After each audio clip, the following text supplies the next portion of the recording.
మన రాష్ట్రంలో ఉన్నటువంటి తెలుగుదేశం పార్టీ నాయకులకి, కార్యకర్తలకి, ప్రజలందరికీ కూడా నా నమస్కారాలండి. మీకు విన్నపం చేయదలుచుకున్నాను. ముఖ్యమైన విన్నపం ఇది. ఈవేళ రాష్ట్రంలో ఎన్నికలు ఏ విధంగా జరిగి చూశారు. ప్రజలు మంచి తీర్పు ఇచ్చారు. ఆ తీర్పుని గౌరవించాలి, మనం గౌరవిద్దాం. మీరందరూ కూడా ఎంతో ఉత్సాహంగా ఉన్నారు, హుషారుగా ఉన్నారు. నేను జారిపడడం చూశాను. ఇంచేతున్నారంటే హుషారుగా ఉన్నారంటే రాష్ట్రంలో తగలబడిపోయింది. ఎన్నో హింసించారు. పోలీసుల దగ్గర నుంచి అందరూ కూడా నానా కేసులు పెట్టి హింసించారు. ఎంతో మందిని చంపేశారు. నాలాంటి వాళ్ళ మీద ఎంతో మంది మీద కేసులు పెట్టారు. కొంతమందిని అయితే ఇంటింటికి వెళ్ళి చంపేశారు కూడా. దౌర్జన్యాలు చేశారు, ఇల్లులు తగలబెట్టారు. ఎస్సీ, బీసీ, ఎస్టీ అని చూడకుండా అనేక కేసులు పెట్టారు. ఆ బాధ మనకు ఉంది. మీ అందరికీ బాధ ఉంది, నేను కాదన్నాను. దాన్ని ప్రతీకారం తీర్చుకోవాల్సిన అవసరం కూడా మనకు ఉంది. తీర్చుకుందాం. అది చట్టపరంగా తీసుకుందాం. నేను వదిలిపెట్టను. చంద్రబాబు నాయుడు వదిలిపెట్టినా నేను వదలను.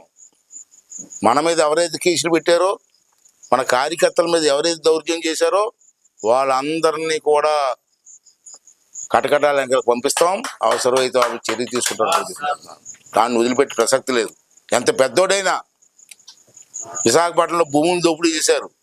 ఆ భూములు కూడా వదిలిపెట్టే ప్రసక్తి లేదు. ఎంత పెద్దోడైనా, ఐఏఎస్ ఆఫీసర్ అయినా, ఎవడైనా ప్రభుత్వ భూముల్ని, ప్రజల ఆస్తుల్ని ఎంత విచ్చలవిడి దోపిడీ చేశాడో ఆ సైకోగాడు రెడ్డిగాడు ఒకడు ఉన్నాడు, విజయసాయి రెడ్డి. ఆన్ని కూడా వదలలేను. జ్యుడిషియల్ ఎంక్వైరీ వేసి వాళ్ళందరినీ కటకటాలకు పంపించే ఏర్పాటు చేస్తాను. ప్రజల ఆస్తుల్ని కాపాడుకుందాం. ఇది నా విన్నపం. ఇవాళ చూశారు, రాష్ట్రంలో ప్రశాంతమైన వాతావరణంలో ఎన్నికలు జరిగాయి. అది జగన్మోహన్ రెడ్డి తట్టుకోలేడు. ఎందుకు తట్టుకోలేడు? సైకో. ఈ పాటికి ఇంట్లో టీవీలో బదలపడిసి ఉంటారు శుభ్రంగా. Psycho mentality. అయినా మనం రెచ్చిపోకూడదు. వాడిని మనం రెచ్చగొట్టడానికి చూస్తున్నాడు. ఈ 3 రోజుల్లో మనల్ని రెచ్చగొట్టి మళ్ళీ మన మీద కేసు పెట్టి కొంతమంది చంపేసి తెలుగుదేశం పార్టీ నాయకులు చంపేశారని చెప్పడం కోసం ప్రయత్నం జరుగుతున్నాయి రాష్ట్రంలో. అందుకే ఎలక్షన్ కమిషన్ వాళ్ళు మాకు మంచి పని చేశారు. 6వ తారీఖు వరకు ఈ ఎన్నికల విషయంలో ఊరేగింపులు కానీ, మందుగుని సామాను కాల్చడం కానీ, సభలు కానీ, ర్యాలీలు కానీ ఏం చేయకూడదని చెప్పి ఒక ఉత్తర్వులు ఇచ్చారు. అది మన కోసం ఇచ్చారు, మన వ్యతిరేకంగా కాదు, రాష్ట్రం కోసం ఇచ్చారు. రేపు రాష్ట్రంలో గొడవలు జరిగి కొంతమంది చచ్చిపోతే ఎంతమంది ప్రాణాలు పోతాయండి? ఇది మన సంతోషం అండి. మనం గెలిచి సంతోషంలో ఉన్నాం. మన కార్యకర్తలు చంపితే మనకు మంచిదండి. వాళ్ళు చంపడానికి ప్రయత్నం చేస్తున్నారు. మనం చూసారు, రాయలసీమలో కొన్ని ఊర్లో పెట్రోల్ సీసాలతో పెట్రోల్ బాంబులు తయారు చేసి పెట్టుకున్నారు.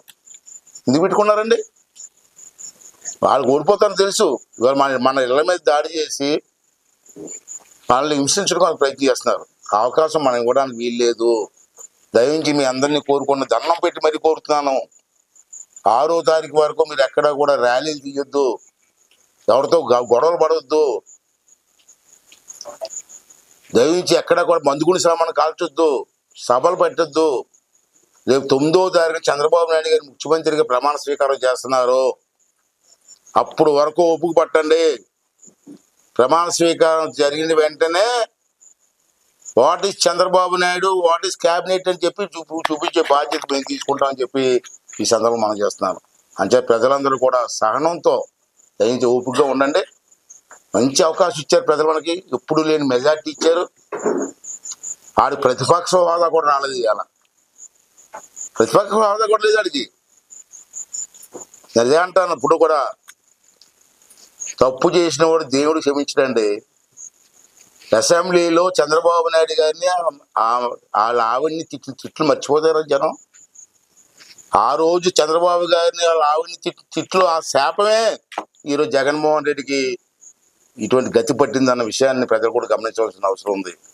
భగవంతుడు ఉన్నాడు. మన దృష్టి అంతా ఒకటే, రాష్ట్రాన్ని బాగు చేయడం, ప్రజలకు అండగా ఉండడం, ప్రజలకు మేలు చేయడం. అంటే ప్రజలందరినీ, కార్యకర్తలందరినీ కూడా సహనం వహించండి, తొందరపడద్దు. ఎవడన్నా ఏమైనా సరే 9వ తారీఖు వరకు వెయిట్ చేయండి. 9వ తారీఖు తర్వాత ఏం జరుగుతుందో చూడండి. అంతవరకు అందరూ కూడా సహనంగా ఉండమని చెప్పి మీ ద్వారా రాష్ట్రంలో ప్రజానీకానికి, కార్యకర్తలకి అందరికీ కూడా మనవి చేసుకున్నానండి.